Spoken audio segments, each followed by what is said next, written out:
എൻ്റെ പ്രിയ ദൈവമക്കളെ, ഇന്ന് നമുക്ക് സുവിശേഷം പ്രസംഗിക്കുന്നതിൽ പൗലോസിൻ്റെ ധീരതയുടെ പ്രഖ്യാപനത്തെക്കുറിച്ച് ശ്രവിക്കാം. റോമർക്ക് എഴുതിയ ലേഖനം 1:16. സുവിശേഷത്തെക്കുറിച്ച് എനിക്ക് ലജ്ജയില്ല.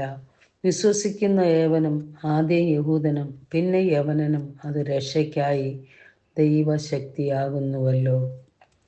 AD 57 റോമിലെ ക്രിസ്ത്യാനികൾക്ക് അപ്പോസ്തലനായ പൗലോസ് എഴുതിയ കത്തിൻ്റെ ആമുഖത്തിൻ്റെ ഭാഗമാണ് ഈ വാക്യം. യേശുക്രിസ്തുവിൻ്റെ സുവിശേഷം പങ്കുവയ്ക്കാനുള്ള തൻ്റെ അഗാധമായ പ്രതിബദ്ധത അദ്ദേഹം പ്രകടിപ്പിക്കുന്നു. റോമൻ സഭയിൽ യഹൂദ വിശ്വാസികളും വിജാതീയരും ഉൾപ്പെട്ടിരുന്നു. സുവിശേഷം സന്ദേശത്തിൻ്റെ സാർവത്രികതയെ പൗലോസ് ഊന്നിപ്പറയുന്നു. ധാർമ്മികത, സംസ്കാരം, സാമൂഹിക പദവി എന്നിവയുടെ വേലിക്കെട്ടുകൾ തകർത്തുകൊണ്ട് ക്രിസ്തുവിലുള്ള വിശ്വാസത്തിലൂടെയുള്ള രക്ഷ എല്ലാവർക്കും ലഭ്യമാണെന്ന് അദ്ദേഹം ഉറപ്പിച്ചു പറയുന്നു. വെല്ലുവിളികളും പീഡനങ്ങളും നേരിട്ടിട്ടും സുവിശേഷം പ്രസംഗിക്കുന്നതിൽ പൗലോസിൻ്റെ ധീരതയുടെ പ്രഖ്യാപനമാണ് ഈ വാക്യം. എല്ലാ ആളുകളോടും പ്രസംഗിക്കാനുള്ള തൻ്റെ ബാധ്യതയെ അദ്ദേഹം അംഗീകരിച്ചതിനെ തുടർന്നാണ് ഇത് കത്തിൻ്റെ തെസിസ് പ്രസ്താവനയായി പ്രവർത്തിക്കുന്നത്.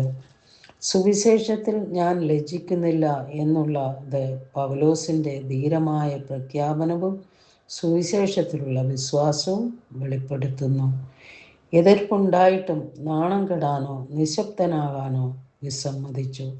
ചിലർക്ക് സുവിശേഷം വിഡ്ഢിത്തമായി തോന്നിയേക്കാം, പക്ഷേ പൗലോസിന് അതിൻ്റെ പരിവർത്തന ശക്തി അറിയാം.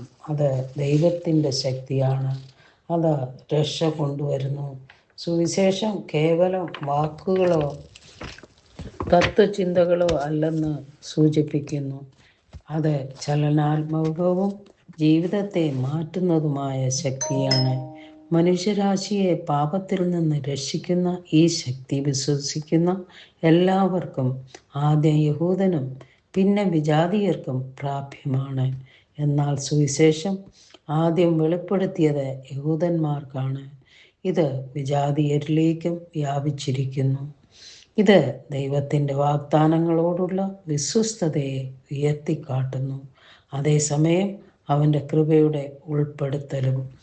പരിഹാസവും എതിർപ്പും നേരിടുമ്പോഴും നമുക്ക് വിശ്വാസത്തിൽ ധൈര്യം ഉണ്ടായിരിക്കണം. ജീവിതത്തെ രൂപാന്തരപ്പെടുത്താനും പാപത്തിൻ്റെ ചലനങ്ങൾ പൊട്ടിക്കാനും നിത്യമായ പ്രത്യാശ കൈവരുത്താനുമുള്ള സുവിശേഷത്തിൻ്റെ ശക്തിയിൽ നാം വിശ്വസിക്കണം.